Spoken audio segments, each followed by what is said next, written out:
Fundo Nu Reserva Imediata, o fundo mais popular do Brasil, do Nubank, com mais de 1,3 milhão de cotistas, aplicação mínima de R$1 e estava investido em debêntures da Americanas, que teve essa derrocada aí que todo mundo viu. Olha o gráfico aí, pedi pro Caio colocar. A gente vai falar sobre isso hoje, eu vou te falar o nome também de um fundo que eu coloco a minha reserva de emergência e como você pode estruturar a sua de forma simples. Acompanha aí.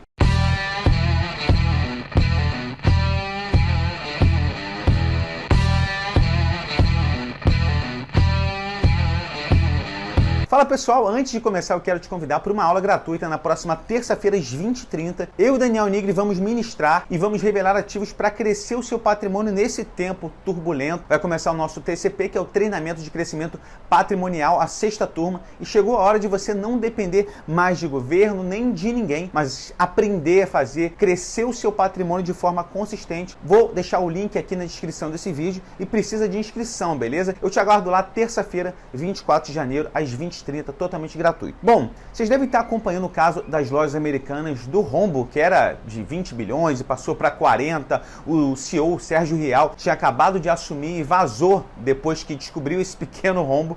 Mas a ideia desse vídeo é falar sobre o que está acontecendo com fundos de renda fixa com debêntures da Americanas. Tem fundo do Nubank, por exemplo, que eu falei no início, no Reserva, que tinha exposição em debêntures da empresa, tomou um tombo, como o Caio colocou no início do vídeo. Aliás, muito cuidado com esses nomes marqueteiros que te fazem entender que não tem risco o produto, quando na verdade pode ser muito maior do que você imaginava. O Nubank deve ter um direcionamento explicando para as pessoas o real risco dos fundos de forma bastante clara, porque é um produto muito popular. Nesse vídeo eu vou te explicar também como você pode estruturar a sua reserva de emergência de modo a se proteger de um evento tão caótico quanto esse. Então curta, compartilhe esse vídeo, mande para as pessoas para que elas entendam o real propósito da reserva e alguns detalhes que realmente são imprescindíveis. Mas quais os fundos tinham Americanas na composição? Falando de fundo de ação, tinha fundo com mais de 98% em lojas americanas. Eu vou compartilhar um gráfico aqui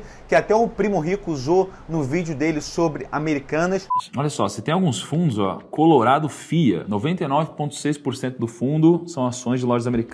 Fundo Colorado FIA, mais de 99%, no menor FIA, mais de 98%, e vários outros fundos com exposição alta. Aqui estão alguns fundos com essa exposição em Americanas. Vemos o verde, por exemplo, encabeçando a lista, tem fundo do Nubank e vários outros. Mas galera, voltando um passo atrás, o que é emergência, né? É algo que você obviamente não prevê, você não tem controle. Só para você ter uma noção do que já aconteceu com algumas pessoas, eu perguntei na minha conta do Twitter em qual emergência as pessoas teriam utilizado a sua reserva, e aí eu vou falar algumas para vocês, tá?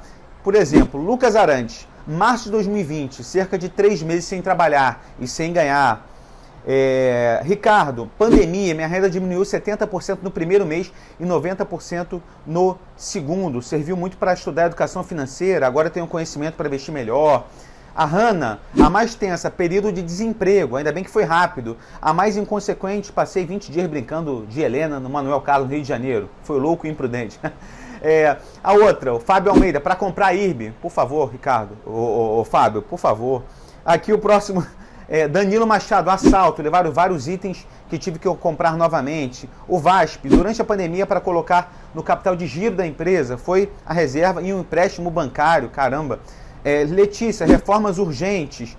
Dessa, quando sofri um acidente, fiquei sem poder trabalhar e ainda emendou com a pandemia.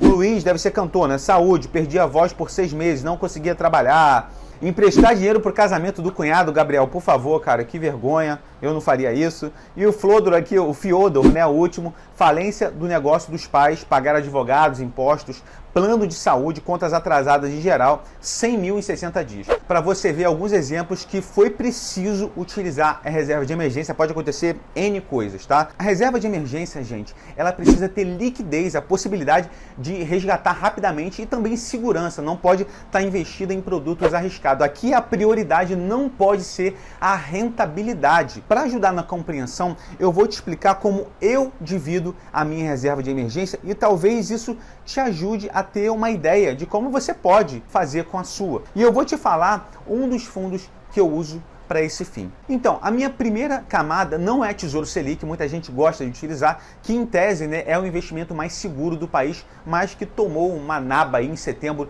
de 2020, não sei se vocês se lembram, ele caiu 0,46%, no mês seguinte subiu só 0,03%. Aquela do Tesouro Selic aconteceu ali por causa das preocupações do mercado a respeito da capacidade do Tesouro Nacional de rolar a dívida pública e também por causa do teto de gastos que o governo federal poderia não conseguir lidar com isso. Assim, o risco dos títulos públicos foi elevado e o governo teve de oferecer mais juros para atrair investidores. E outra questão pela qual eu não gosto do Tesouro Selic como primeira camada de reserva é que a plataforma do Tesouro ela fecha nos fins de semana e também em feriados. Se por acaso ocorrer alguma emergência nesse período, meu irmão, já era. Isso pode ser realmente a diferença entre a vida e a morte. Dessa forma, 20% da minha reserva de emergência eu invisto em CDB de bancão. Pode usar um dos bancos grandes que pague pelo menos 100% do CDI. E aí eu posso tirar a qualquer hora, de madrugada, fim de semana, feriados. Aqui eu não arrisco nenhum outro porque está pagando 105% ou 110% do CDI. Tem que ser de bancos maiores. Eu não negocio essa camada. A segunda camada que eu tenho é de 30% em fundos que investem 100% no Tesouro Selic com zero de taxa e liquidez no mesmo dia.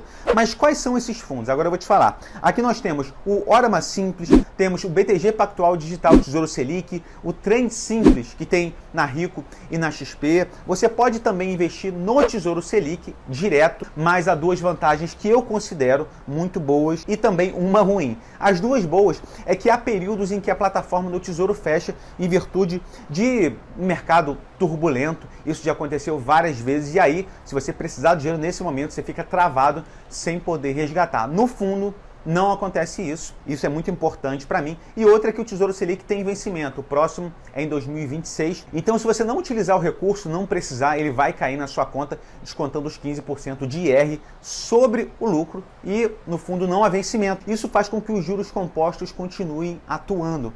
A parte negativa dos fundos é o Come Cotas, que incide em fundos de renda fixa, que dá uma mordida nas suas cotas referente à rentabilidade nos meses de maio e de novembro. Para mim, o que faz maior diferença a favor do fundo é a questão mesmo da plataforma do Tesouro fechar. Mas se você, sei lá, não liga para isso, invista direto no Tesouro Selic, não há problema algum, desde que você entenda. A minha última camada, os últimos 50%, eu procuro rentabilizar um pouco mais com fundos de renda fixa que tem na composição, além de títulos públicos, operações conservadoras de renda fixa e também crédito privado. Nessa parte da carteira, sim, eu busco ali um retorno em torno de 115% do CDI ou um pouco mais. E os fundos que recomendamos na carteira Z têm conseguido retornar nesse patamar. A propósito, hoje 115% do CDI nesse patamar da Selic é quase 16% ao ano. Aliás, se você quiser ter acesso às recomendações da Carteira Z, acesso a todo o nosso material, eu vou colocar o link aqui na bio. O preço ainda não virou, tal de 2021 ainda. Aproveita lá que a assinatura ela gera muito valor, mas o preço da assinatura equivale a 2 salgados e um suco na padaria por mês.